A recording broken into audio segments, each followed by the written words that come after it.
So hello everyone, अभी हम लोग आए हैं हम लोग का next revision chapter that is cell cycle. ठीक है, बहुत ही इंपॉर्टेंट एंड क्रिटिकल चैप्टर है और यही चैप्टर आपका बेसिस जो है ह्यूमन रिप्रोडक्शन, जहाँ म्यूसिस आप पढ़ोगे, जेनेटिक्स का बेसिस बनाता है and also form little basis of biomolecules, क्योंकि यहाँ डीएनए और आरएनए का बारे में पढ़ेंगे।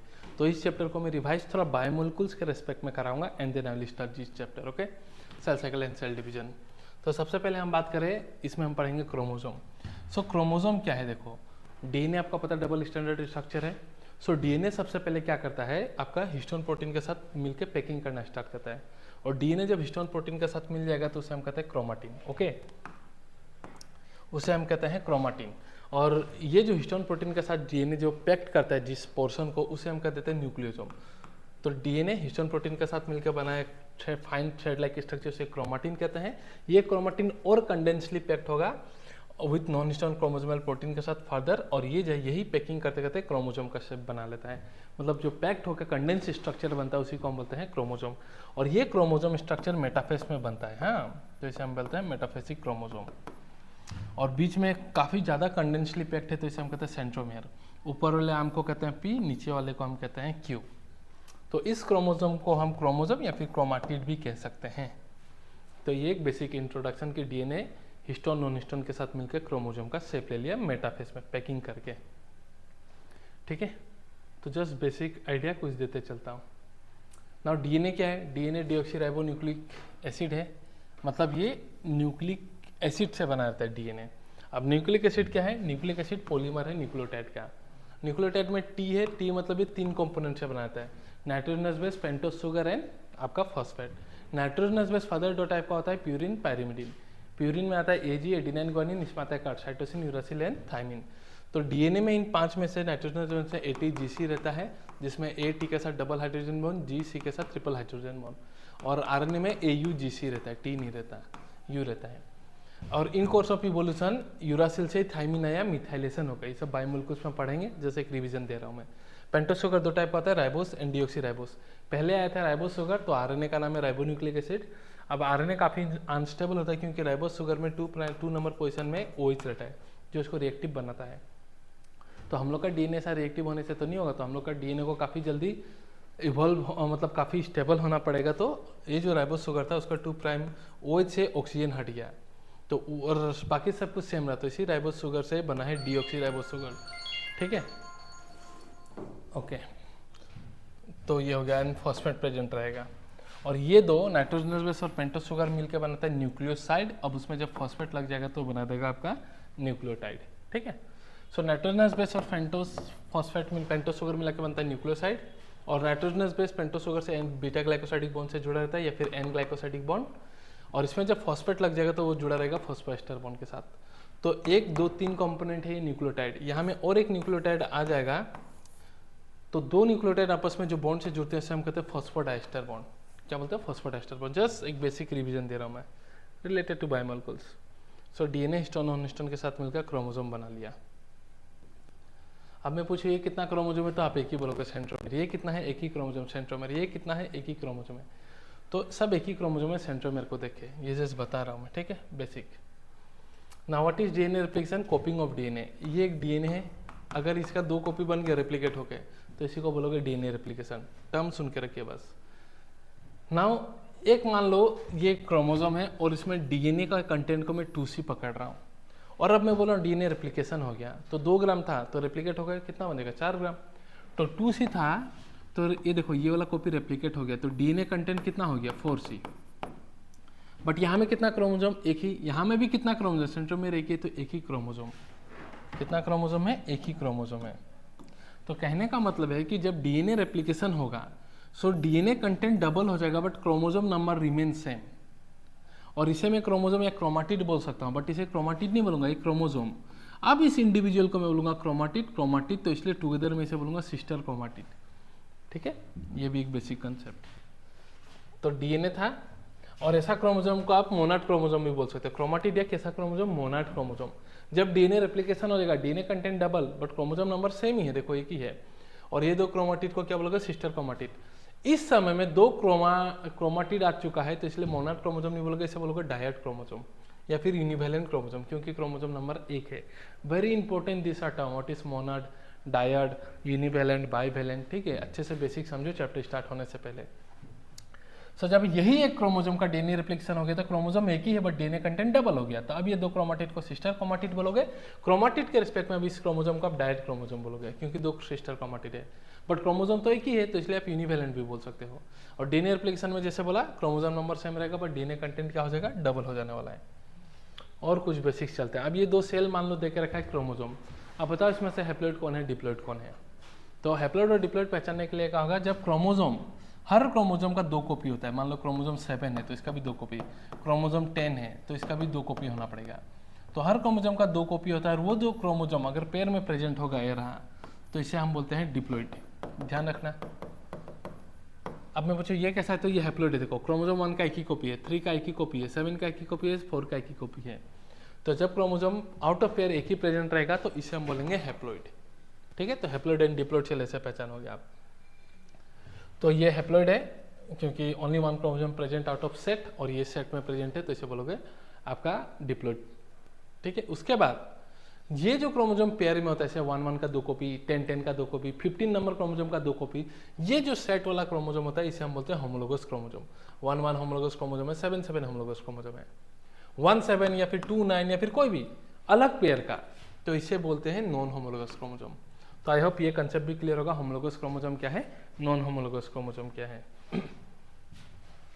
ड्यूरिंग डीएनए रिप्लिकेशन, बार बार ये पॉइंट बोल रहा हूँ, भूलना नहीं। डीएनए कंटेंट 2 थी, क्रोमोसोम कितना है 2, रेप्लिकेट हो गया तो 1 2 3 4, डीएनए कंटेंट कितना हो जाएगा 4C, बट क्रोमोसोम कितना है 2 ही है। अब इसे क्या बोल सकते हो, मोनाड बोनाड, और इसे क्या बोल सकते हो, डायड डायड, यूनिवेलेंट यूनिवेलेंट, बट टुगेदर इसे हम क्या बोल सकते हैं, बाइवेलेंट, क्योंकि 2 क्रोमोसोम 1 2 3 4 क्रोमाटिड, तो टुगेदर इसको मिला के मैं टेट्राइड बोल सकता हूँ क्योंकि 4 क्रोमाटिड है। और ये 2 सिस्टर क्रोमाटिड सेंट्रोमेयर के साथ है, बट ये और ये अलग अलग सेंट्रोमेयर के साथ है, तो ऐसा क्रोमाटिड को हम कहते हैं नॉन सिस्टर क्रोमाटिड, ध्यान रखिएगा एकदम। वेरी इंपॉर्टेंट, मेयोसिस समझने के लिए स्ट्रक्चर का जानना बहुत ही जरूरी है। बाइवेलेंट या टेट्राइड क्या है, 2 क्रोमोसोम तो बाइवेलेंट, 4 क्रोमाटिड है तो टेट्राइड। इसे मैं इंडिविजुअली बोलना है तो मैं बोलूंगा यूनिवेलेंट यूनिवेलेंट या फिर डायड डायड, टुगेदर में बोल रहा हूँ, यहाँ से यहाँ तक का ध्यान रखना। सिस्टर क्रोमाटिड क्या है, नॉन सिस्टर क्रोमाटिड क्या है पता चल गया, होमोलोगस क्रोमोसोम क्या है पता चल गया, सेम पेयर रहा तो होमोलोगस क्रोमोसोम। हाँ, कब स्टार्ट होगा चैप्टर, भाई बेसिक ही चल रहा है। फिर से हम देखते हैं यहाँ न्यूक्लिक एसिड का कुछ कहानी देख ले रहे हैं। न्यूक्लिक एसिड क्या है, डीएनए आरएनए है, पॉलीमर ऑफ न्यूक्लियोटाइड 3 कंपोनेंट से बना है, ये सब तो बता दिया।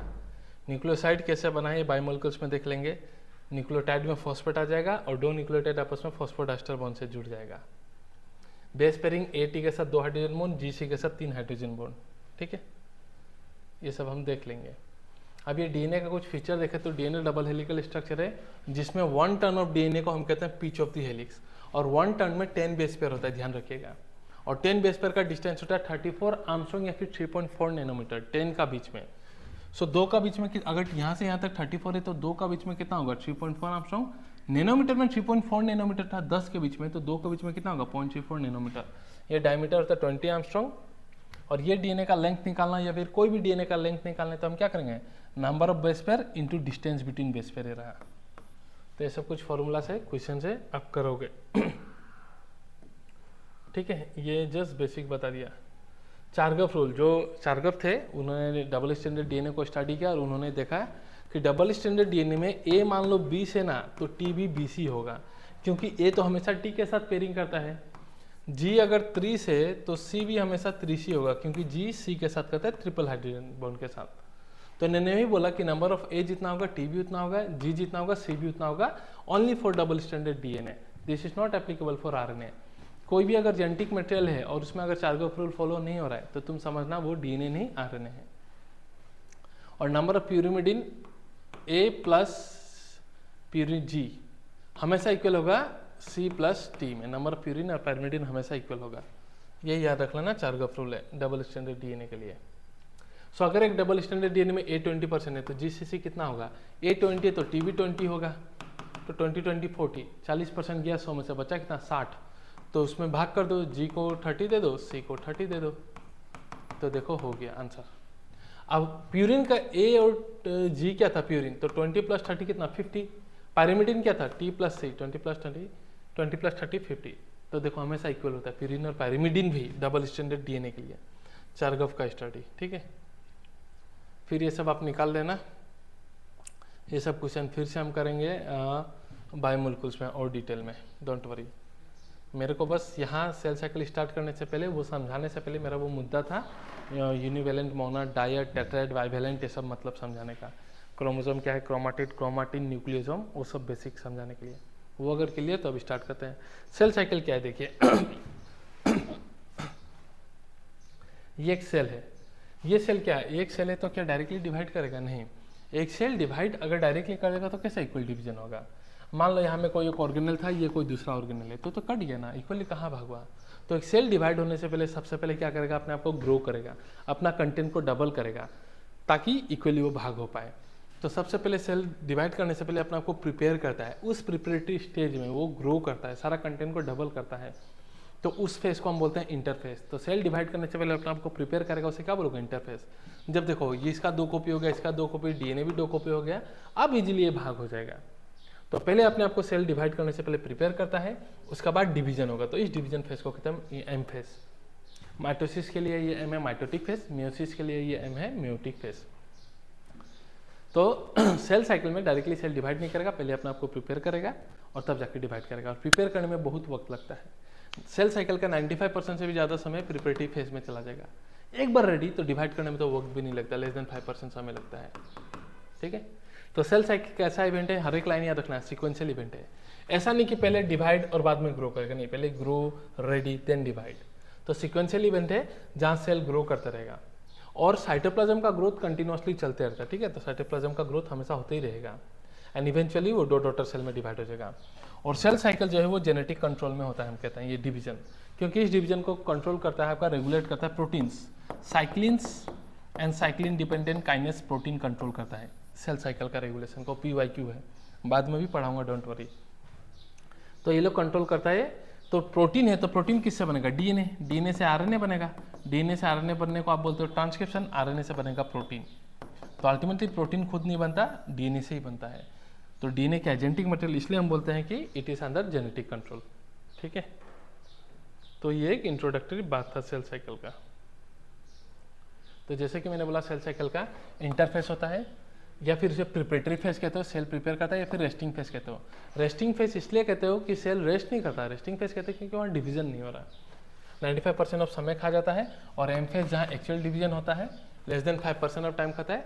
और इसे मोस्ट ड्रामेटिक फेज कहते हैं, क्योंकि यहाँ अलग अलग, जैसे ड्रामा में क्या होता है, अभी एक घर आ जाएगा, अभी थोड़ा देर में गार्डन बन जाएगा, अभी कुछ अलग सीन आ जाता है ड्रामा में। वैसे ही एम फेज में क्या होता है, कभी इस आपका थ्रेड था, क्रोमोसोम बन गया, कभी इक्वेटर में आएगा, कभी अपोजिट पोल में जाएगा, फिर कोई चीज़ गायब होगा, कोई चीज़ आ जाएगा, बहुत ड्रामा चलता है, इसलिए हम मतलब मोस्ट ड्रामेटिक फेज है ये। और इसको डिटेल में पढ़ेंगे, डोंट वरी, ठीक है। नोट्स भी एक बार दिखा दे रहा हूँ ताकि आपका दिक्कत ना हो। तो सेल साइकिल में ये समरी अब देखें, तो सेल साइकिल अलग अलग का अलग अलग है। तो ह्यूमन सेल कल्चर में देखो, ह्यूमन सेल का डायरेक्टली 24 आवर्स बोलना भी गलत है, कोई भी सेल, क्योंकि हमारे बॉडी में अलग अलग टाइप का सेल है, नर्व सेल है आपका, मान लो हार्ट, किडनी, लीवर, अलग अलग सेल है कि नहीं। तो हर सेल का डिवीजन का अलग अलग टाइम होता है। बट एक कल्चर में बात करें लैब में, तो ह्यूमन सेल को कल्चर में ग्रो करने के लिए 24 घंटा लगता है, यही किताब में भी लाइन है, तो ध्यान रखिएगा। बट अगर वैसा कुछ ऑप्शन ना रहे तो इसी को सेलेक्ट करना पड़ेगा। ईस्ट को डिवाइड होने के लिए 90 मिनट लगता है, और इक्वलाई को डिवाइड होने के लिए 20 मिनट लगता है, ध्यान रखिएगा। तो सेल साइकिल डायरेक्ट डिवाइड करेगा नहीं, तो अपने आपको प्रिपेयर करेगा, उसे क्या बोलोगे, इंटरफेस। प्रिपरेटरी फेज, डिवीजन नहीं होगा तो रेस्टिंग फेज, जिसमें 3 सब फेजेस होता है, G1, S, G2, ठीक है। तो याद रख लेना, पहले ऑब्वियसली G आएगा, S आएगा, देन क्या, G2। तो जा सिमरन जा, जी ले अपनी जिंदगी, तो याद रख लेना। तो ये है G1, ऑब्वियसली पहले 1 आएगा, उसके बाद ही 2 आएगा, ठीक है। तो इंटरफेस का 3 सब फेजेस है, ध्यान रखना। उसके बाद पानी पी लेता हूँ, देख लो।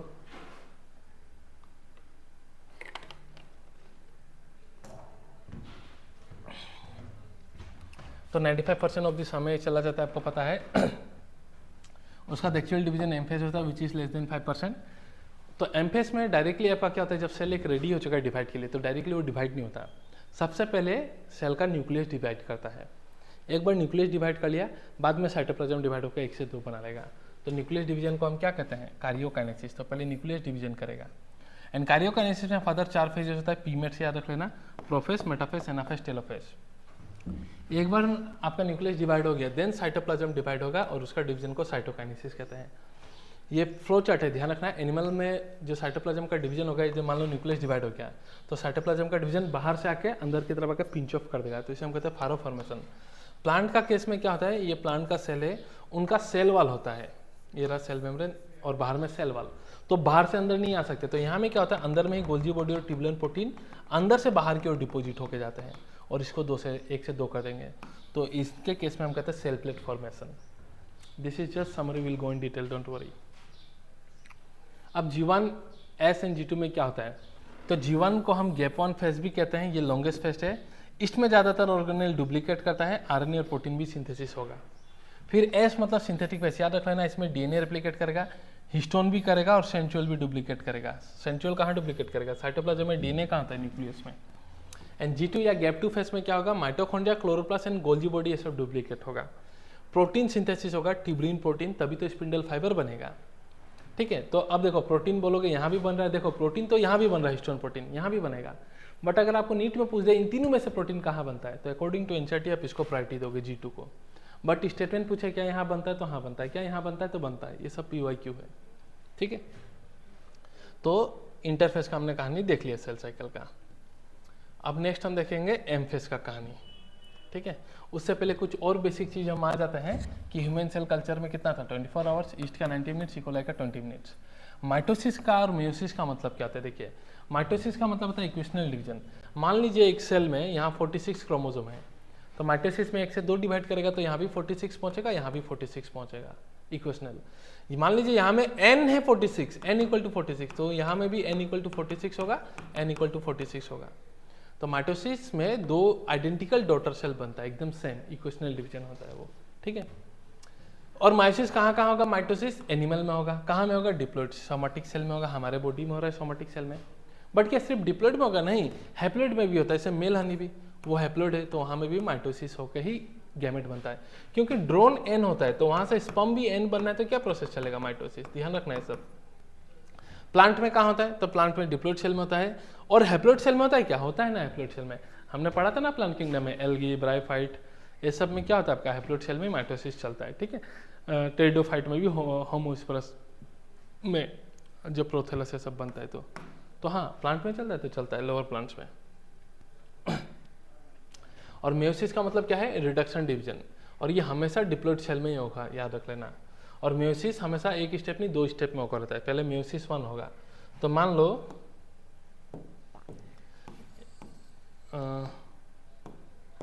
ये एक सेल है डिप्लॉइड जिसमें 46 क्रोमोसोम है, तो सबसे पहले मेयोसिस 1 होगा। तो meiosis 1 is the actual reduction division, जहाँ एक्चुअल रिडक्शन होता है। तो मेयोसिस 1 से 1 से 2 सेल बना, तो ये n हो जाते हैं, एक्चुअल रिडक्शन ट्वाइस n से आधा हो गया, मतलब यहाँ 23 क्रोमोसोम, यहाँ 23 क्रोमोसोम।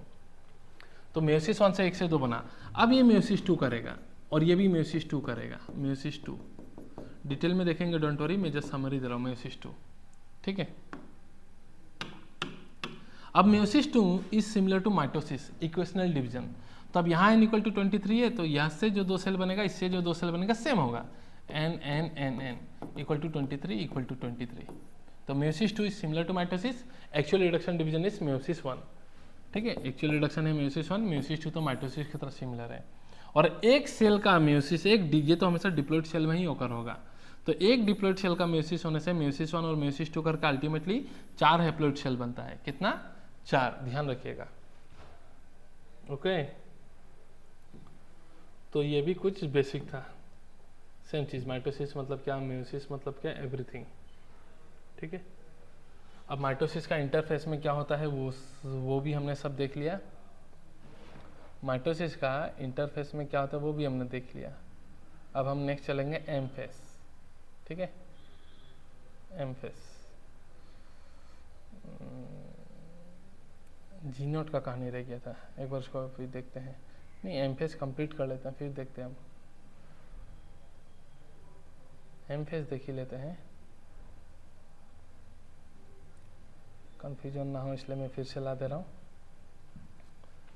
तो आपका इंटरफेस हो गया, 3 फेजेस में क्या होता है, नेक्स्ट होता है एम फेज, और एम फेज में कहाँ से स्टार्ट होगा आपका, दैट इज प्रोफेज से स्टार्ट होगा। तो ये एनसीईआरटी का जो डायग्राम होता है देखिएगा, ये है इंटरफेस G1 SG2, देन है PMAT that is karyokinesis, and then ये है साइटोकाइनेसिस। यहाँ से यहाँ को एम फेज कहते हैं। इस पे खूब क्वेश्चन आता है, ध्यान रखिएगा। नेक्स्ट G0 फेज क्या होता है, देखो कोई कोई सेल जिसको डिवाइड नहीं करना है, यहाँ में है उसको डिवाइड नहीं करना है, डिवाइड करना है तो G2 S G2 सबसे गुजरना पड़ेगा। अगर इसको डिवाइड नहीं करना है ना, तो ये एक इनएक्टिव फेज में चला जाता है। उस इनएक्टिव स्टेट को हम कहते हैं G0 फेज या फिर क्वेश्चन फेज। जिस सेल को डिवाइड नहीं करना है वो सेल साइकिल से एग्जिट करके इनएक्टिव स्टेज में चला जाता है, उसे हम कहते हैं G0 या फिर क्वेश्चन फेज। यहाँ में सेल डिवाइड नहीं करेगा, बट यहाँ में जो भी सेल है वो मेटाबॉलिकली एक्टिव रहेगा। एक बार बॉडी में सिग्नल मिल गया कि आपका डिवीजन का जरूरत है, सेल्स का नंबर का रिक्वायरमेंट है, मान लो कट गया, कोई टिश्यू लॉस्ट हो गया, वहाँ बनाना है, या फिर हाथ कट गया, छिल गया, तो यहाँ वापस से सेल डिवाइड करना है, तो इसको सिग्नल मिलेगा तो ये वापस सेल साइकिल में एंटर मार जाएगा। तो इनएक्टिव स्टेज में रहता है, बट सेल्स मेटाबॉलिकली एक्टिव रहता है, ध्यान रखिएगा, ठीक है। तो G0 या quiescent phase, the cells that do not divide, वो एग्जिट कर देगा G1 फेज को एंड एंटर करेगा इनएक्टिव स्टेज, उसे हम नोन एज G0 या फिर क्वेश्चन फेज। ध्यान रखना है, सेल्स मेटाबॉलिकली एक्टिव है बट डिवाइड नहीं करेगा, वो तभी डिवाइड करेगा when call to do so, to replace the lost cell. Lost cell को रिप्लेस करने के लिए जब बोला जाएगा, बोला कैसे जाएगा, सिग्नलिंग जाएगा तो ही डिवाइड करेगा, ठीक है, ओके। तो अभी देखते हैं, अभी मैं यहाँ से समझा देता हूँ आपको। ये पकड़ लो, सपोज G1 है, तो G1 में 2 क्रोमोजोम है। याद रख लेना, डीएनए जो है इंटरफेस में थ्रेड लाइक क्रोमेटिन का फॉर्म में रहेगा, क्रोमोजोम बन के नहीं रहेगा। तो G1 में मैं 2 क्रोमोजोम लेके समझा रहा हूँ। तो एस फेस में क्या होगा, आपका क्रोमोजोम नंबर सेम ही रहेगा, बट डीएनए कंटेंट डबल हो गया। 2C था तो यहाँ क्या हो जाएगा 4C, और G2 में भी यही रहने वाला है, एस में भी यही, G2 में भी यही। अब ये जाएगा प्रोफेस में, कहाँ जाने वाला है, प्रोफेस में। तो प्रोफेस में क्या होता है, यही क्रोमेटिन का पूरा कंडेंसेशन करके स्टार्ट होने लग जाता है, एक कंडेंसेशन करके क्रोमोजोम बनने का स्टार्ट करने लग जाता है। ये आपका क्रोमेटिन जो है ये क्रोमोजोम बनना स्टार्ट करता है, वही देखेंगे अभी। सो ये 2 क्रोमोजोम लिया, डीएनए रेप्लिकेट किया, ये रहा, ठीक है। और ये क्रोमोजोम में ही तो नेक्स्ट ये चला जाएगा प्रोफेस में। प्रोफेस में क्या होता है, सबसे पहले होता है अर्ली प्रोफेस, पैकिंग होना स्टार्ट। तो क्रोमेटिन कंडेंसेशन स्टार्ट में यहाँ इसलिए बता रहा हूँ क्योंकि कंप्लीट इन्फॉर्मेशन यहाँ है, मैं डायग्राम भी दिखाऊंगा, डोंट वरी। सो प्रोफेस में कहता है पैकिंग होना स्टार्ट होगा। अब 2 कहानी, अर्ली प्रोफेस, लेट प्रोफेस। तो जैसे ही प्रोफेस में होता है तो क्रोमेटिन का कंडेंसेशन स्टार्ट हो गया क्रोमोजोम बनने के लिए, और सेंट्रियोल जो रहता है, सेंट्रियोल अपोजिट पोल में जाना स्टार्ट कर दिया। लेट प्रोफेस तक आते आते क्या होता है, क्रोमोजोम बन जाता है, और क्रोमोजोम बन चुका है वो बढ़िया से इक्वेटर में आ जाए मेटाफेज में। तो इसलिए न्यूक्लियर मेम्ब्रेन उसके साथ एसोसिएटेड है, एंडोप्लाज्मिक रेटिकुलम, गोल्जी और न्यूक्लियोलस ये लोग डिसअपेयर हो जाते हैं। स्पिंडल फाइबर से एस्ट्रल रे निकलने लग जाता है। एस्ट्रल रेस और स्पिंडल फाइबर्स को, एस्ट्रल रेस मतलब स्टार्स की तरह निकल रहा है, टुगेदर हम कह देते हैं माइटोटिक एपरेटस। टुगेदर क्या कह देते हैं, माइटोटिक एपरेटस। और ये क्रोमोजोम है, क्रोमोजोम में प्रोटीन डिश लाइक स्ट्रक्चर लगता है, ये मैं ग्रीन कलर से दिखा दे रहा हूँ। ये क्रोमोजोम में प्रोटीन डिश लाइक स्ट्रक्चर लगता है, इसे हम कहते हैं काइनेटोकोर। वेरी इंपॉर्टेंट, ध्यान रखना, kinetochore protein dish like structure. काम क्या है, तो स्पिंडल फाइबर जो होता है, ये स्पिंडल फाइबर आके क्रोमोजोम में नहीं लगता, यही काइनेटोकोर में लगता है जो सेंट्रोमेयर का पास आके चिपका हुआ है। काइनेटोकोर क्या है, प्रोटीन डिश लाइक स्ट्रक्चर। काम क्या है, स्पिंडल फाइबर वहां के जुड़ता है। तो नेक्स्ट मेटाफेज में क्या होता है, ये क्रोमोजोम जब सब nuclear membrane, endoplasmic reticulum, Golgi गायब हो गया, तो ये बढ़िया से क्रोमोजोम जो था ये इक्वेटर में आ गया। इक्वेटर में आके आते आते ये जो आपका स्पिंडल फाइबर है वो भी लग चुका है ऑलरेडी आपका काइनेटोकोर में। तो इस स्टेज में एम फॉर मेटाफेज, तो ये मॉर्फोलॉजी के लिए बेस्ट फेज स्टडी करने के लिए। तो यहाँ में क्या हो जाता है, मेटाफेज आ गया, कब पता चलेगा, जब कंप्लीटली डिसइंटीग्रेशन हो जाएगा न्यूक्लियर मेम्ब्रेन का, तब आप समझ जाना कि मेटाफेज स्टार्ट हो चुका है। अब क्रोमोजोम इक्वेटर या इक्वेटोरियल प्लेट या मेटाफेसिक प्लेट हम कहते हैं वहाँ अलाइन हो चुका है, स्पिंडल फाइबर काइनेटोकोर को लग चुका है। नेक्स्ट है एनाफेज। एनाफेज में क्या होता है, जैसे कि मान लो यही देखो, ये पकड़ लो आपका, ये अगर आपका मान लो ये क्रोमोजोम था, अपने आप को रेप्लिकेट किया, डीएनए क्रोमोजोम अपने आप को रेप्लिकेट किया एस फेस में, तो डीएनए संभाल लो रेप्लिकेट हो गया। अब ये ऐसा है, इक्वेटर प्लेट में लग चुका है मेटाफेस में। प्रोफेस में पैकिंग हुआ, मेटाफेस में इक्वेटर प्लेट में लग चुका है। एनाफेस में क्या होगा, ये जो आपस में लगा हुआ है, ये क्या से लगा हुआ है, इनके बीच में क्या हुआ है, सेंट्रोमेर है। अब एनाफेस में क्या होगा, ये सेंट्रोमेर स्प्लिट, ऐसा है ना, ऐसा होने वाला, मैं ऐसा दिखा रहा हूँ। एनाफेस में क्या होगा, ये सेंट्रोमेर स्प्लिट हो जाएगा और ये दो क्रोमेटिड को क्या बोलोगे, sister chromatid, and sister chromatid separate होने लग जाएगा and they will move towards opposite pole. Spindle fibre का मदद से ऑपोजिट पोल में जाना स्टार्ट कर देंगे, ठीक है। तो एनाफेस में क्या होगा, मेटाफेस में इक्वेटर में गया, एनाफेस में क्या होगा, centromere splits and sister chromatid start moving to opposite pole. तो एक क्रोमोसोम था, अब इसका पास भी सेंट्रोमेर होगा, इसका पास भी सेंट्रोमेर होगा, तब ये कितना एक्ट करने लग जाएंगे, दो क्रोमोसोम की तरह एक्ट करने लग जाएंगे। तो ध्यान रखना, वेरी वेरी वेरी इंपॉर्टेंट, का स्टार करके भी लिख लेना चैप्टर का एंड में भी, कि माइटोसिस में एनाफेस में क्रोमोसोम नंबर डबल हो जाता है। तो यह सेंट्रोमेर स्प्लिट करेगा and sister chromatid separate and each sister chromatid now will act as individual chromosome. हर sister chromatid individual chromosome act करेगा। अब ये मूव होता जाएगा, मूव होता जाएगा, अपोजिट पोल में पहुंचते ही उसे हम बोल दोगे टेलोफेस। जैसे ही अपोजिट पोल में पहुंच गया तो आप उसे बोल दोगे टेलोफेस, ठीक है। यानी मैं यही कर देता हूँ।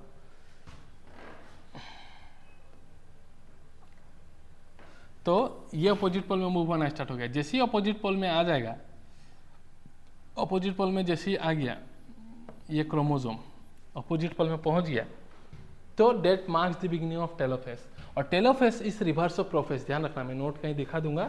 टेलोफेस इज रिवर्स ऑफ प्रोफेस।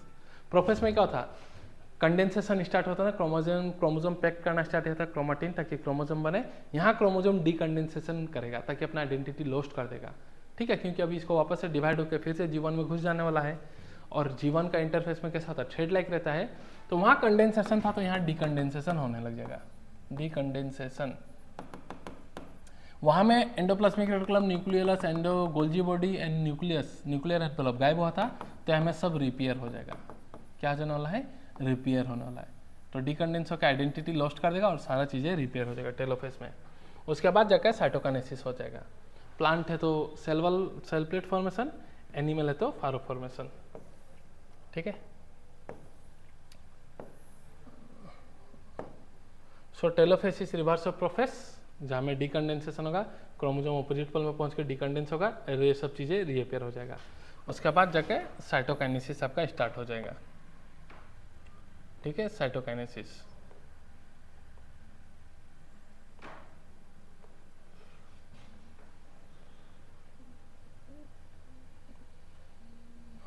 दिखा दे रहा हूँ साइटोकाइनेसिस डायग्राम, एक बार फिर से कैरेक्टर दिखा देता हूँ आपको। फिर से अर्ली प्रोफेस का कहानी, कंडेंसेशन सेटल अपोजिट पोल में जाएगा, लेट प्रोफेस तक सब गायब हो जाएगा और कंप्लीट डिग्रेडेशन मार्क करेगा कि क्रोमेटिन क्रोमोसोम बन चुका है और वो मेटाफेस में ट्रांजिशन कर रहा है, ट्रांजिशन टू मेटाफेस, ठीक है, लेट प्रोफेस। उसके बाद मेटाफेस में तो आपको पता है इक्वेटोरियल प्लेट आ जाएगा, best phase to study, spindle fibre attach हो चुका है काइनेटोकोर के साथ, centromere split and all this कहानी। एनाफेस एनाटॉमी के लिए बेस्ट है, ये रख लेना, it is reverse of prophase. ना साइटोकाइनेसिस, एनिमल है तो फारो फॉर्मेशन होगा। फारो फॉर्मेशन में क्या होगा, बाहर से अंदर की तरफ पिंच ऑफ होता रहेगा। तो बाहर से अंदर के आने वाले फोर्स को क्या बोलते हैं, सेंट्रीपिटल फोर्स, याद रख लेना। तो काफी बार फारो फॉर्मेशन को सेंट्रीपिटल के रिस्पेक्ट में भी पूछ लेगा। तो अंदर आएगा 1 से 2 पिंच ऑफ हो जाएगा। इनके सब प्लांट सेल क्या होता है, सेल प्लेट फॉर्मेशन होता है, ये सेंट्रीफ्यूगल होता है। इसमें सेल वॉल होने की वजह से बाहर से अंदर नहीं आ सकता। तो इनमें क्या होता है, सेंटर से बाहर की ओर प्लांट में कुछ मटेरियल डिपोजिट होते हैं, जैसे गोल्जी एंड ट्यूबुलिन प्रोटीन। तो ये सेंटर से पेरीफेरी की ओर जाते हैं, तो इसलिए हम फोर्स को सेंट्रीफ्यूगल से भी रिप्रेजेंट कर देते हैं। और बाद में जाके ये जो प्लेट बनेगा इसी को बोलते हैं सेल प्लेट या फिर फ्रेगमोप्लास्ट। ये प्लेट बन के 1 से 2 प्लांट सेल बना दिया, तो यही अब सेल प्लेट बन जाएगा मिडिल लेमिला। क्या लेटर यही क्या बन जाएगा, मिडिल लेमिला, 2 प्लांट सेल को जोड़ के रखा हुआ है। तो ये हो जाएगा आपका cytokinesis in plant cell through cell plate formation. Next हम देखेंगे सिग्निफिकेंस ऑफ माइटोसिस। माइटोसिस का क्या सिग्निफिकेंस है, इक्वेशनल डिवीजन है। तो मेरा जो ग्रोथ है थोड़ी म्यूसिस करके हो रहा है, माइटोसिस करके ही तो हो रहा है। मेरा बॉडी में कोई भी एक सेल लो, सब में 46 क्रोमोसोम ही मिलेगा। मैं जाइगोट से बना हूँ, जाइगोट में जो 46 क्रोमोसोम है, मेरा पूरा बॉडी में 46 क्रोमोसोम है, क्योंकि सब जगह माइटोसिस से ही हम ग्रो करते हैं, एक्सेप्ट गैमेट, क्योंकि वहाँ म्यूसिस चलेगा, ठीक है। उसके बाद it produces diploid cell with identical genome. हाँ, ये क्रोमोसोम नंबर रिटेन करता है सारा सोमेटिक सेल में, यहाँ 46 है तो यहाँ भी 46 है। ये हेल्प करेगा body growth of multicellular organism. Plant में जो मेरिस्टेड टिश्यू ग्रो करता है, प्लांट कंटिन्यूसली ग्रो करता है, वहाँ क्या प्रोसेस चलता है, माइटोसिस। जब प्लांट ग्रो करता है, सेल्स जब ग्रो करता है, तो न्यूक्लियस और साइटोप्लाज्म का रेशियो डिस्टर्ब होता है, तो वो डिवाइड होकर वापस से इक्वली भाग हो जाता है। तो ये रिस्टोर करता है न्यूक्लियो साइटोप्लाज्मिक रेशियो जो डिस्टर्ब होता है सेल ग्रोथ की वजह से। और मान लो मेरा कट गया, डेली आरबीसी मर रहा है, बॉडी का बहुत सारा सेल्स मर रहा है, फिर नया से बन रहा है, क्या प्रोसेस से बन रहा है? मेयोसिस से थोड़ी, माइटोसिस से बन रहा है इक्वल सेम सेल मतलब। तो ये हेल्प करता है जो सेल रिपेयर एंड रिप्लेसमेंट के लिए। Example, cells of upper layer of epidermis, lining of gut, blood cell से लोग डेली मरते हैं, लॉस्ट होते हैं, तो वहाँ सेल्स कंटिन्यूसली बनते जा रहे हैं, क्या प्रोसेस से? माइटोसिस से, ठीक है। ओके, तो this was the significance of mitosis. और ये एक समरी है माइटोसिस का। मान लो ये 2 क्रोमोसोम, ये वेरी इंपॉर्टेंट है, न्यूमेरिकल्स करना है तो आपको ये बहुत ही जरूरी है, समझना पड़ेगा, न्यूमेरिकल करना है तो। फिर इसलिए समरी को चिपकाया मैंने। पकड़ लो G1 SG2 पीमेट एंड साइटोकाइनेसिस। पकड़ लो G1 में मैंने मान लो क्रोमोसोम, ये क्रोमोसोम है, ध्यान रखना, 2 लिया, 1 2, और डीएनए कंटेंट लिया मैं यहाँ में 20, 10 और 10। तो डीएनए एप्लीकेशन में हमको पता है डीएनए कंटेंट कितना आ गया, 40, डबल हो गया, but chromosome number remain same. G2 में भी सेम ही रहेगा। प्रोफेस में जाएगा तो देखो सेम ही तो हुआ, बस पैकिंग होना स्टार्ट कर रहे हैं तो 2 ही क्रोमोसोम, 40 ही डीएनए रहने वाला है। मेटाफेस में भी कितना क्रोमोसोम, 2 ही रहेगा और डीएनए भी सेम। एनाफेस में क्या होगा, 2 से 4 बन जाएगा, मैंने मार्क करवाया था स्टार करना, तो अब क्रोमोसोम 4 हो जाएगा और डीएनए कितना, ये 40। टेलोफेस में भी कितना हो जाएगा, 4 ही क्रोमोसोम एंड डीएनए भी कितना, 40 ग्राम। अब ये भाग हो जाएगा, देखो तो यहाँ में कितना है आपका, 2 क्रोमोसोम एंड 20 पिकोग्राम, यहाँ में कितना, 2 क्रोमोसोम एंड 20 पिकोग्राम। मतलब एक सेल अगर माइटोसिस करेगा, उसका जीवन में अगर 22 क्रोमोसोम एंड 20 पिकोग्राम डीएनए है, तो माइटोसिस का मतलब है इक्वेशनल डिवीजन। तो जब डिवाइड किया तो वहाँ भी तो सेम रहेगा। तो देखो 2 एंड 20 पिकोग्राम क्रोमोसोम। मान लो एक सेल है, मैं वहाँ बोल रहा हूँ 10 क्रोमोसोम है और जीवन में, ठीक है, और मैं वहाँ बोल रहा हूँ 80 पिकोग्राम डीएनए है। बताओ एनाफेस में कितना होने वाला है? आपका दिमाग में एकदम स्ट्राइक करना चाहिए, एनाफेस में डबल हो जाएगा। तो 10 है तो यहाँ में 20 हो जाएगा, और डीएनए तो स्पेस में डबल होता है, बाकी तो सब सेम है, तो यहाँ में 80 है तो 160 हो जाएगा आंसर एनाफेस के लिए। तो इस प्रकार से न्यूमेरिकल में आपका दिमाग बहुत फास्ट चलना चाहिए। फास्ट चलने के लिए आपको समरी एवरीथिंग दिमाग में आपका होना चाहिए। सो इसके साथ हम लोग का माइटोसिस भी खत्म हो रहा है। और अगर मान लो कैरियोकाइनेसिस नहीं हुआ, ये एक सेल है, इसमें 2 न्यूक्लियस था, ये डिवाइड करके 4 बना लिया, तो साइटोकाइनेसिस हो जाने से क्या होगा, फिर से यहाँ 2 न्यूक्लियस पहुँच गया सपोज। बट अगर साइटोकाइनेसिस नहीं हुआ तो क्या हो जाने वाला है, ये यहीं का यहीं रह जाएगा, तो मल्टी न्यूक्लिएटेड कंडीशन होता है कि अगर कैरियोकाइनेसिस न्यूक्लियस डिवाइड कर दिया बट साइटोकाइनेसिस नहीं हुआ, तो that will lead to multi nucleated condition. उसे हम सिंसिटियम भी कहते हैं, फंगस का केस में हम सिनोसाइटिक भी कहते हैं। और कुछ PYQ topics, regulation of cell cycle. देखो एक नॉर्मल सेल है, तो अगर उसको कंट्रोल नहीं किया गया तो डिवाइड कर, एक सेल है ये डिवाइड करते जाएगा, अगर कंट्रोल नहीं किया तो कंटिन्यूसली डिवाइड करते जाएगा, और ये ट्यूमर सेल बन जाएगा, कैंसरस सेल। क्या बन जाने वाला है, कैंसरस सेल, क्योंकि इसको कोई कंट्रोल ही नहीं कर रहा है। तो हमारा जो बॉडी में सेल डिवाइड होते हैं तो उसको कंट्रोल करना पड़ता है। जरूरत है तो भी डिवाइड करो, और जरूरत है तो डिवाइड नहीं करो, क्योंकि जरूरत नहीं है फिर भी डिवाइड करोगे तो ट्यूमर बन जाएगा, उसी को हम कैंसर कह रहे हैं, ठीक है। तो बॉडी में सेल साइकिल को रेगुलेट करना बहुत जरूरी है, क्योंकि अगर रेगुलेशन नहीं करोगे तो अनकंट्रोल डिवीजन होगा, that will lead to cancerous. तो कौन कंट्रोल करता है, जेनेटिक कंट्रोल कहते हैं। हाउ, तो it is regulated through protein, और प्रोटीन किससे बनता है, आपका डीएनए से बनता है। तो it is regulated through protein. कौन सा प्रोटीन, स्टार्टिंग में बताया साइक्लिन प्रोटीन, और एक प्रोटीन जो इसके बिना एक्टिवेट नहीं हो सकता, इस पर डिपेंडेंट है, तो उसको हम कहते हैं काइनेस प्रोटीन। ये काइनेस प्रोटीन किस पे डिपेंडेंट है, साइक्लिन पे, इसलिए हम इसे कह देते हैं साइक्लिन डिपेंडेंट काइनेस प्रोटीन। मतलब साइक्लिन अकेला रेगुलेट नहीं कर सकता, काइनेस भी रेगुलेट नहीं कर सकता। ये काइनेस में साइक्लिन लग गया तो ये एक्टिवेट होकर रेगुलेट करेगा, ठीक है। और एक पीवाईक्यू टॉपिक था, कहाँ चला गया, सेल साइकिल का आपका चेक पॉइंट्स।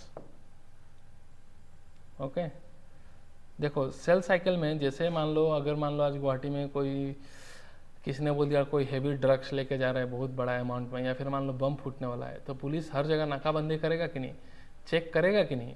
उसी प्रकार से सेल साइकिल में भी अलग अलग चेक पॉइंट्स होता है। उसका एक राइटअप था, मिल जाए तो ठीक है, वरना लिखाएंगे तो टाइम जाएगा। तो उसी प्रकार से सेल साइकिल में अगर कहीं भी गड़बड़ हो गया तो उसको अरेस्ट करना बहुत ज़रूरी है। अगर अरेस्ट नहीं करोगे तो अनकंट्रोल डिवीजन करके that can lead to cancer, ठीक है। तो सेल साइकिल को भी कंट्रोल करने के लिए बहुत सारा मल्टीपल जगह चेक पॉइंट्स होता है, उसी को भी डिस्कस करेंगे। नहीं मिला, छोड़ो, यहीं देखते हैं।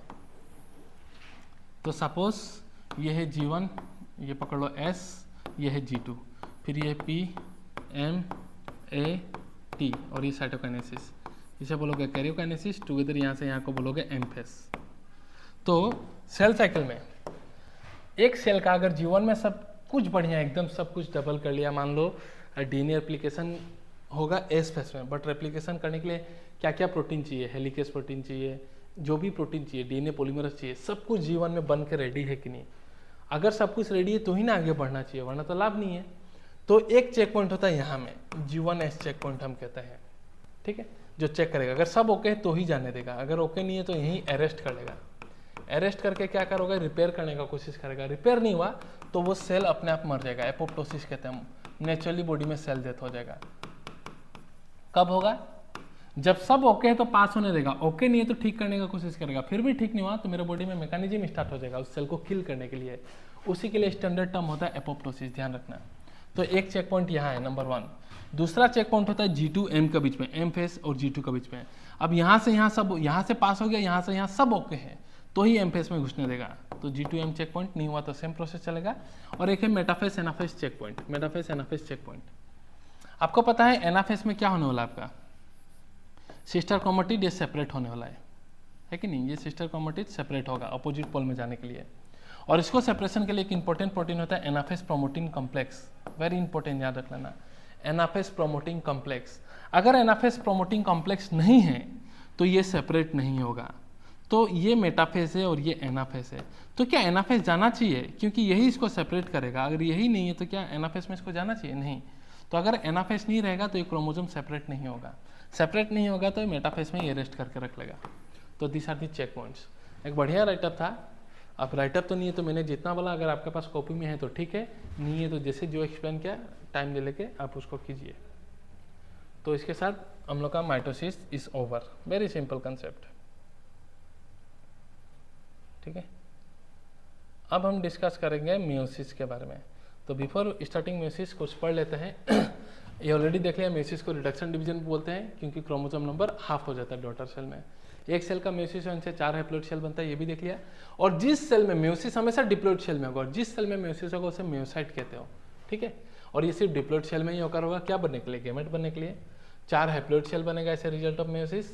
और एक म्यूसिस में एक ही बार डीएनए रेप्लिकेशन होगा एस फेस में, बट साइटोप्लाज्म का डिवीजन एंड न्यूक्लियस का डिवीजन 2 बार होगा, दो बार। कैसे, तो देखेंगे इंटरकाइनेसिस एंड ऑल दिस, ये देखते हैं नेक्स्ट चार्ट में। तो कोई भी सेल साइकिल हो, चाहे वो माइटोसिस हो या म्यूसिस हो, सबसे पहले आपका होता है इंटरफेस एंड देन जाके होता है आपका एम फेस। तो यहाँ भी इंटरफेस होगा G1S G2, it same S mitosis, सब होगा। Most of the original duplicate DNA, histone, central duplicate S phase में, यहाँ सब कुछ।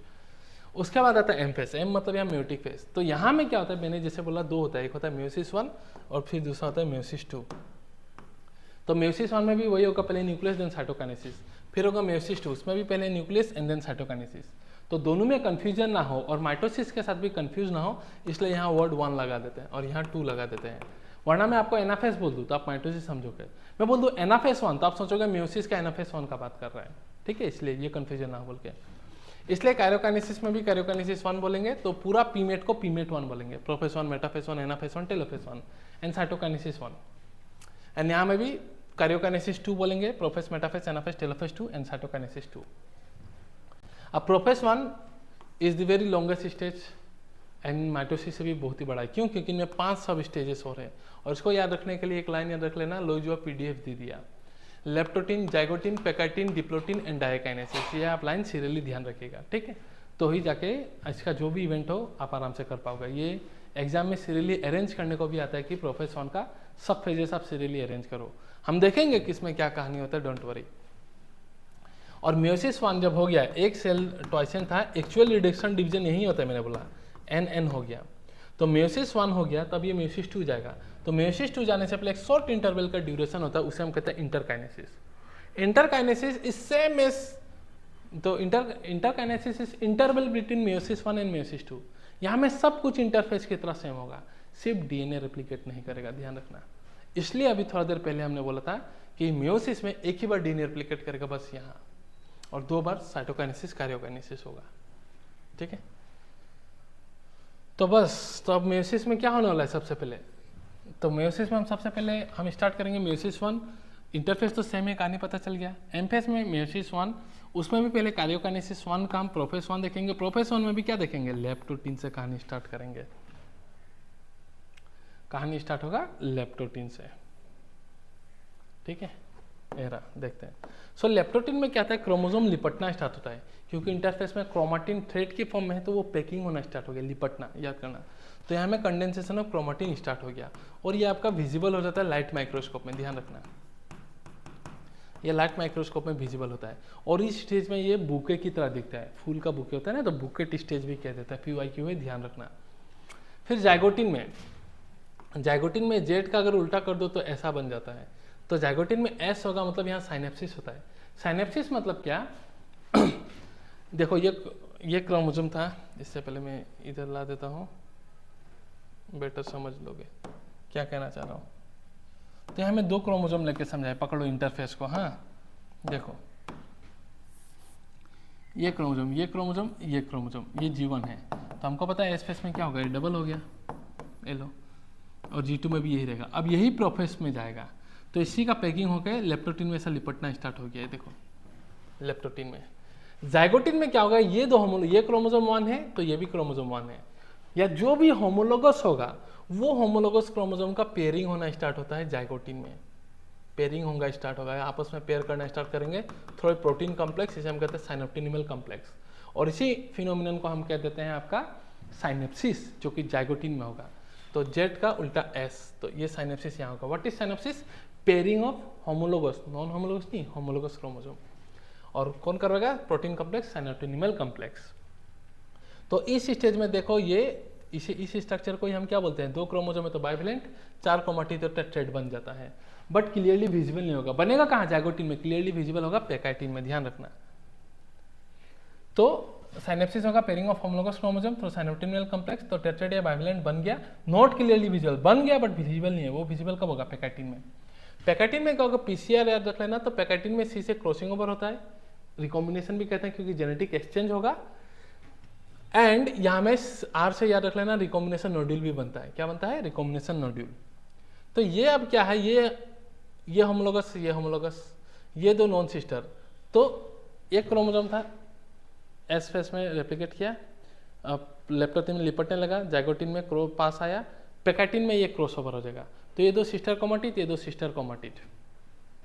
तो क्रॉसिंग ओवर सिस्टर के बीच में नहीं होता ऐसा, ठीक है। ऐसा सिग्नल देते हैं ना, सिस्टर के बीच में नहीं होता।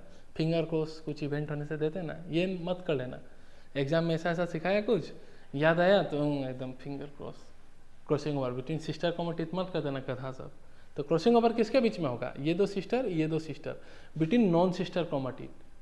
अब कौन सा क्रोमोसोम, दोनों होमोलोगस था, तो अब होमोलोगस क्रोमोसोम, ध्यान रखना, ठीक है। तो crossing over will takes place, लड़की लोग ऐसा ज़्यादा करते हैं ज़्यादा सीरियस हो जाता है ना। अच्छा, तो क्रॉसिंग ओवर किसके बीच में होगा, between non sister chromatid of homologous chromosome में ही ऐसा करते, between non sister chromatid of homologous chromosome होगा, जेनेटिक एक्सचेंज होगा। इसका कुछ पार्ट यहाँ जाएगा, इसका कुछ पार्ट यहाँ जाएगा, ये पैकाइटिन में है। और पैकाइटिन में रिकॉम्बिनेशन नोड्यूल बनता है। तो ये करवाएगा कौन, इसमें क्या होता है ना, इसका एक टुकड़ा कट के यहाँ आना पड़ेगा, उसका एक टुकड़ा यहाँ जाना पड़ेगा। तो DNA को काटना है, जोड़ना है, तो वो काटने जोड़ने का काम करता है recombinase enzyme. Recombinase enzyme complex है, उसके पास काटने का भी पावर है, जोड़ने का भी पावर है, तो रिकॉम्बिनेस एंजाइम करता है, ठीक है। ओके, हो गया। अब नेक्स्ट है डिप्लोटिन। डिप्लोटिन में क्या होगा, ये सेपरेट होना चाहेगा, साइनोप्टिनिमल कॉम्प्लेक्स डिजोल्व होगा, तो डिजोल्व होगा तो अलग होना चाहेंगे, ये अलग होना चाहेंगे, तो अलग हो जाएंगे। सिर्फ क्रॉसिंग ओवर का साइट में अलग नहीं हो पाएंगे डिप्लोटिन में, तो एक सेप स्ट्रक्चर बनेगा, इसे बोलोगे काइस्माटा। और लास्ट में डाइकाइनेसिस, डाइकाइनेसिस में काइनेटोनोटा भी टर्मिनलाइज होकर अलग हो जाएगा। तो इसका कुछ पार्ट यहाँ गया, इसका कुछ पार्ट यहाँ आ गया, तो ये कलर से देख लोगे यहाँ में, देखो। तो पैकाइटिन में क्या होता है, क्रॉसिंग ओवर रिकॉम्बिनेशन होगा, किसके बीच में, non sister chromatid of homologous chromosome. और यहाँ में R से रिकॉम्बिनेशन नोड्यूल बनेगा, उसका पास होगा रिकॉम्बिनेशन एंजाइम जो ये करवाएगा। फिर डिप्लोटिन में क्या होगा, साइनोप्टिनिमल कॉम्प्लेक्स अलग होगा एंड नॉन सिस्टर क्रोमेटिड अलग होना चाहेंगे, except at the site of crossover forming except structure called chiasmata. और फिर डाइकाइनेसिस में क्या हो जाएगा, काइस्माटा भी अलग, कंडेंसेशन भी कंप्लीट हो जाएगा, और न्यूक्लियर मेम्ब्रेन ये सब तो प्रोफेस का एंड हो चुका है, ये तो गायब हो जाएगा। तो देखो येलो का कुछ पार्ट ग्रीन में आ गया, ग्रीन का कुछ पार्ट येलो में चला गया ड्यू टू क्रॉसिंग ओवर। और यही क्रॉसिंग ओवर वेरिएबिलिटी के लिए रिस्पॉन्सिबल होता है, इवोल्यूशन के लिए। आज हम अपने मदर फादर से 100% आइडेंटिकल क्यों नहीं है, एकदम डिट्टो कॉपी क्यों नहीं है? क्योंकि मदर में जब म्यूसिस चल रहा था उनका एग में तो क्रॉसिंग ओवर होकर जेनेटिक एक्सचेंज हो गया, और फादर में भी जब स्पर्म बन रहा था तो क्रॉसिंग ओवर होकर जेनेटिक एक्सचेंज हो गया, तो सेम क्रोमोसोम रहा ही नहीं, एक्सचेंज हो गया है, उसी का रिजल्ट हम है। इसलिए हम लोग में वेरिएशन दिखता है, हम सेम नहीं होते। और प्रोफेशन समझ लिए ना तो म्यूसिस खत्म। और नीट में याद रख लो, नीट 2026 में, ठीक है, तारीख आज भूल गया, 6 या 7 फरवरी होगा, 6 फरवरी को बोल रहा हूँ, प्रोफेस 1 से ही क्वेश्चन 2 हो ही जाएगा। क्वेश्चन एक तो होना ही है, 1 से 2 क्वेश्चन प्रोफेस 1 से ही हो जाएगा, ध्यान रखना नीट 2026 में। तो जो भी पॉइंट बोला कोई भी छूटना नहीं चाहिए आपका, ठीक है। मैं एक बार यहाँ से भी ऑलरेडी सब कुछ बता दिया, स्टिल एक बार आपको स्क्रीनशॉट लेना है तो आप ये भी देख लो, कोई भी पॉइंट्स आपका नहीं छूटना चाहिए, ठीक है। हाँ, और इसी डिप्लोटिन में उस साइड ऑफ कुछ वर्टिब्रेट अरेस्टेड रहता है काफ़ी मंथ या साल के लिए। और ये जो डिप्लोटिन किसी किसी उस, जैसे देखो ह्यूमन फीमेल में ही एक तो एम्ब्रायनिक स्टेज में ही बन जाता है, बट सारा एक फीमेल का ओवरी में जो है वो अरेस्टेड रहता है प्रोफेस 1 का, कहाँ में, डिप्लोटिन में। तो कहाँ पैदा होकर 14-13 साल तक अरेस्टेड है, तो इसे डिक्टियोटिन भी कहते हैं, डिक्टियोटिन ऐसा कुछ टर्म है, ठीक है, डिक्टियोटिन। डिक्टियोटिन मतलब डिप्लोटिन में काफ़ी साल के लिए अरेस्टेड है। एंड ये तो हो जाएगा, ऑल सब देख लिया हमने, ये एक पॉइंट छूट गया था, ध्यान रखना। बस उसके बाद क्या है, प्रोफेस 1 खत्म हो गया तो अब आ गया मेटाफेस 1। मेटाफेस बोलते ही इक्वेटर में जाएगा। माइटोसिस में क्या होता था, एक ही इक्वेटोरियल प्लेट बनाता था, ये 2 क्रोमोसोम अगर है तो ये दोनों एक ही प्लेट बनेगा। मियोसिस में बस इतना ही डिफरेंस है कि 2 इक्वेटोरियल प्लेट बनेगा। तो माइटोसिस में मैं बार बार डिफरेंस बता रहा हूँ, माइटोसिस का मेटाफेस में ये एक प्लेट में गया ना तो सिस्टर क्रोमेटिड एनाफेस में सेपरेट होता था। यहाँ में होमोलोगस क्रोमोसोम 2 प्लेट बनाए तो यहाँ में सिस्टर क्रोमेटिड नहीं, होमोलोगस क्रोमोसोम सेपरेट होगा। ये तो अलग ही सीन लग रहा है भाई, मुंह दिखाते हैं ना ऐसा, हंसी आ जाता है रे कुछ कुछ बातों में। तो मेटाफेस 1 में क्या है, माइटोसिस का मेटाफेस में क्या होता है कि एक ही इक्वेटोरियल प्लेट बनेगा। मियोसिस में क्या होता है, 2 इक्वेटोरियल प्लेट बनता है। तो माइटोसिस का मेटाफेस में आपका एनाफेस में सिस्टर क्रोमेटिड सेपरेट होगा, बट मियोसिस में एनाफेस 1 में सिंस 2 क्रोमोसोम है तो होमोलोगस क्रोमोसोम सेपरेट होगा। क्लास होता तो हंसी मजाक से पढ़ा था, अभी कोई है नहीं तो खुद को ही कॉमेडी लग रहा है अब। साला ऐसा कुछ बना मत देना, तुम लोग का भरोसा नहीं है। उस दिन खुजली कर रहा था, साला कोई खुजली वाला स्टेटस लगा दिया बना के। ओके, तो ये बातें हो गया। तो देखो एनाफेस 1 में क्या होगा, होमोलोगस क्रोमोसोम सेपरेट हो जाएगा। फिर से और एक चीज़ बताना है, मतलब तो माइटोसिस का बार बार यही बता रहा हूँ क्योंकि ये डिफरेंस समझ ले तो सेल साइकिल खत्म, माइटोसिस और मियोसिस का डिफरेंस क्लियर। माइटोसिस का मेटाफेस में एक ही प्लेट में लगता है, तो एनाफेस में सिस्टर क्रोमेटिड सेपरेट, तो 2 क्रोमोसोम था 4 बन गया, 1 2 3 4। बट मियोसिस का मेटाफेस 1 में 2 प्लेट होता है तो होमोलोगस क्रोमोसोम सेपरेट होगा। तो अभी भी था कितना क्रोमोसोम, 2 ही, अभी भी कितना है, 2 ही है। तो क्रोमोसोम नंबर कभी यहाँ डबल नहीं होगा, सेम ही रहेगा। माइटोसिस का एनाफेस में डबल होता है, एनाफेस 1 में नहीं। और याद रखना, यहाँ होमोलोगस क्रोमोसोम सेपरेट होगा और ये अपोजिट पोल में चला जाएगा।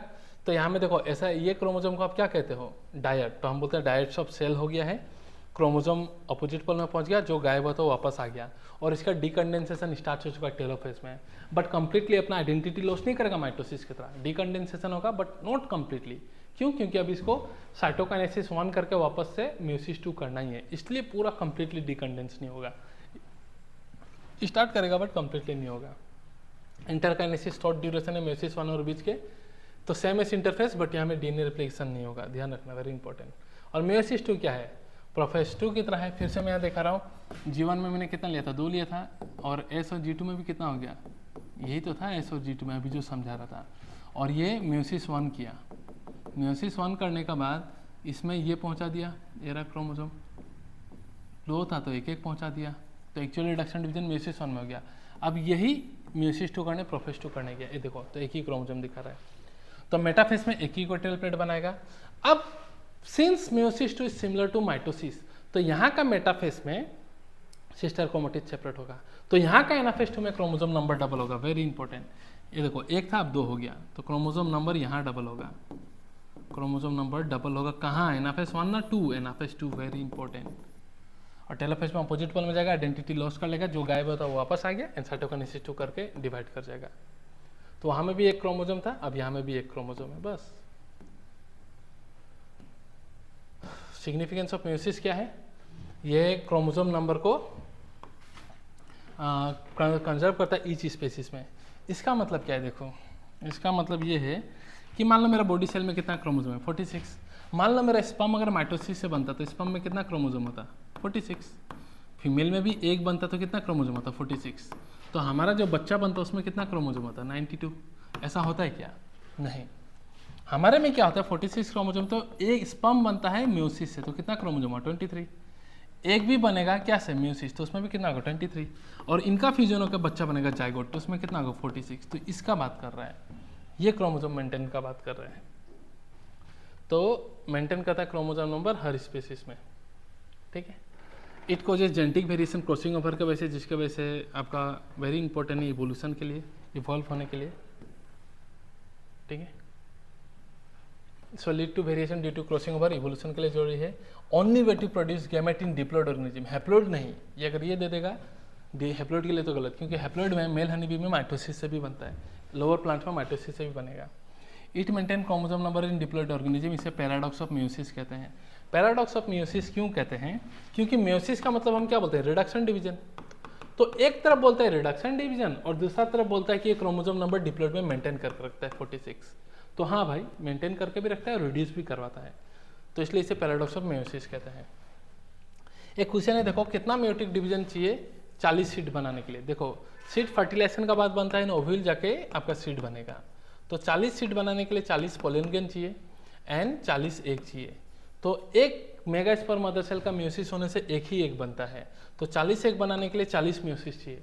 बट एक म्यूसिस प्लांट किंगडम में बता चुका हूँ, और एक म्यूसिस करने से 4 पोलन ग्रेन बनता है, तो इसके लिए 10 म्यूसिस, ठीक है, 10 म्यूसिस और यहाँ 40, तो 50 आंसर हो जाएगा इसका। ऐसा क्वेश्चन आप ध्यान रखिएगा, न्यूमेरिकल्स। ये कुछ न्यूमेरिकल से आप होमवर्क रहेगा। एक डिप्लॉइड सेल है, इतना इतना ये चीज़ है, इसका आंसर निकालो, कितना क्रोमोसोम होगा, एस G1, पूरा पीमेट 1 पूरा पीमेट 2 निकालना, ठीक है। ये भी ये तो आंसर है, अब देख लेना, हो गया। अब मैं एक सबसे बड़ा म्यूसिस का ट्रिक दे देता हूँ, देखो समरी के साथ ही ट्रिक दे रहा हूँ म्यूसिस का, ध्यान रखना है ये क्वेश्चन सॉल्व करने के लिए, वेरी इंपॉर्टेंट। कि सपोज ध्यान से देखना, ये डिप्लॉइड एक सेल है, ठीक है, डिप्लॉइड एक सेल है, म्यूसिस करने वाला है, क्या करने वाला है, म्यूसिस। तो इंडिविजुअल स्टेप निकालने के लिए तो आपको प्रैक्टिस है, सब कैलकुलेशन चाहिए। डायरेक्ट चीज, मान लो मैं बोला यहाँ क्रोमोसोम नंबर 4 है और डीएनए कंटेंट 20 है, डीएनए कंटेंट कितना है, 20। तो मैं पूछूं म्यूसिस कंप्लीट करने के बाद जो डॉटर सेल्स बनेगा 4, उसमें कितना होने वाला है। हमको पता है एक सेल का म्यूसिस से 4 बनेगा, तो वहाँ ट्वाइस एन होता है, तो एंड में कितना होता है, एन होता है, तो सब आधा हो जाएगा। कितना क्रोमोसोम बोला था, 4, तो यहाँ कितना पहुंचेगा, 2। कितना डीएनए है, 20, तो यहाँ कितना पहुंचेगा, 10। ध्यान रखना। तो क्या होता है ना, अगर आपको क्वेश्चन दे कि स्पर्म में 2 क्रोमोसोम है और 10 पिकोग्राम डीएनए है, बताओ एनाफेस 1 में कितना होगा, तो आप उल्टा जाओगे ना, बहुत टाइम लगेगा। तो स्पर्म बोल के अगर आपको ये दे दिया, तो डायरेक्टली G1 निकालो कि G1 में कितना होगा, तो इसका डबल होगा, क्योंकि होता हैप्लॉइड है ना, तो इसका डबल होगा। 2 था तो G1 में 4 क्रोमोसोम होगा एंड 20 पिकोग्राम डीएनए होगा। इस प्रकार से ये एक सबसे इंपॉर्टेंट ट्रिक है। अब बाद बाकी बीच का स्टेज आप निकाल लोगे, कैसे तो मैं दिखा दे रहा हूँ। यही क्वेश्चन मैं सॉल्व कर रहा हूँ और वो आंसर दिखाऊंगा मैं। देखो कितना था, 4 और 20 ना, 1 2 3 4, तो एस में कितना हो जाएगा, ये लो। डीएनए कितना था, 20 बोला तो 40 हो गया, और एक क्रोमोसोम कितना बोला था, 4, तो यहाँ में भी 4 ही है, ठीक है। अब G2 में भी उतना ही रहेगा, प्रोफेस 1 में भी उतना ही रहेगा, 4 40, एनाफेस 1 में भी, मेटाफेस 1 में भी उतना ही रहेगा, 4 40, एनाफेस 1 में भी 4 40 ही रहेगा, क्योंकि होमोलोगस क्रोमोसोम सेपरेट हो रहा है, क्रोमेटिड नहीं। और टेलोफेज 1 में भी 440 ही रहेगा। बट टेलोफेज 1 का ईच सेल बोल देगा तो 220 हो जाएगा ईच में, इस प्रकार से इधर में ईच में, ठीक है। अब ये भाग हो जाएगा तो यहाँ में कितना है 220, यहाँ में कितना है 220। अब ये भाग हो जाएगा तो भाग होने के बाद मेयोसिस 1 के बाद कितना पहुंचा 220, कितना पहुंचा 220। अब ये प्रोफेज 2 में जाएगा तो उतना ही रहेगा 220 प्रोफेज 2 में। मेटाफेज 2 में सेम इक्वेटर में जाएगा, कुछ गड़बड़ी होगा ही नहीं, तो यहाँ में भी 220 क्रोमोसोम। एनाफेज 2 में क्या होगा, सिस्टर क्रोमेटिड सेपरेट होगा, तब क्रोमोसोम डबल 4 हो गया, बट डीएनए तो उतना ही रहेगा 420। और टेलोफेज 1 में क्या हो जाएगा, अपोजिट पोल में पहुंच जाएगा। सो 420 था तो यहाँ में 210 पहुंच जाएगा, यहाँ में भी 210 पहुंच जाएगा। अब ये साइटोकाइनेसिस 2 करके ईच सेल में कितना पहुंचा 210, ईच सेल में कितना पहुंचा 210, तो गेमेट में अल्टीमेटली स्पर्म हो जाएगा, कितना पहुंचा 210। तो लिया कितना था 420, पहुंचा कितना 210, आधा। देखा आंसर यही आ गया 210। अगर अभी भी ये किसी को समझ में नहीं आया भाई, इस पोर्शन को पहले मेयोसिस क्लियर करके 2 से 3 बार देखना, क्लियर हो जाएगा। So thank you very much. इसको मैं थोड़ा बायोमोलिकुल्स के साथ भी रिलेट किया, और नेक्स्ट चैप्टर बायोमोलिकुल से आई थिंक, हाँ, तो उसको भी बहुत बढ़िया से पढ़ेंगे। आप देखते रहिए, एग्जाम के लिए तैयार करते रहिए, हौसला मत हारिए, गिव अप मत कीजिए। गिव अप करने का मन जाएगा, मन करेगा कि नहीं होगा मुझसे, बट हमेशा याद रख लेना, अगर मन में एक बार ठान लिए नहीं हो पाएगा ना, तो कोई भी चीज़ कभी नहीं हो सकता। किसी ने सोचा नहीं था चांद में जा पाएगा, ठीक है, बट जिसको यकीन था वो सोचा, वो किया और वो पहुंच भी गया। तो अपने आप पे भरोसा रखो, कभी गिव अप नहीं करना, मतलब कभी सोचना नहीं, कोशिश करते रहो, जी जान लगाओ। तुम्हारा ऐसा थॉट क्यों आता है पता है, क्योंकि तुम अपने 100% नहीं देते हो। जब अपना तुम 100% नहीं दोगे ना, तो तुमको यही लगेगा नहीं होगा, क्या करूँ, बहाना। ऐसा प्लीज़ बहाना मत मारो, गिव योर 100%, हो ना हो देखा जाएगा बाद में, बट गिव अप नहीं करो, अपना 100% दो, कुछ भी हो सकता है, ठीक है। Thank you.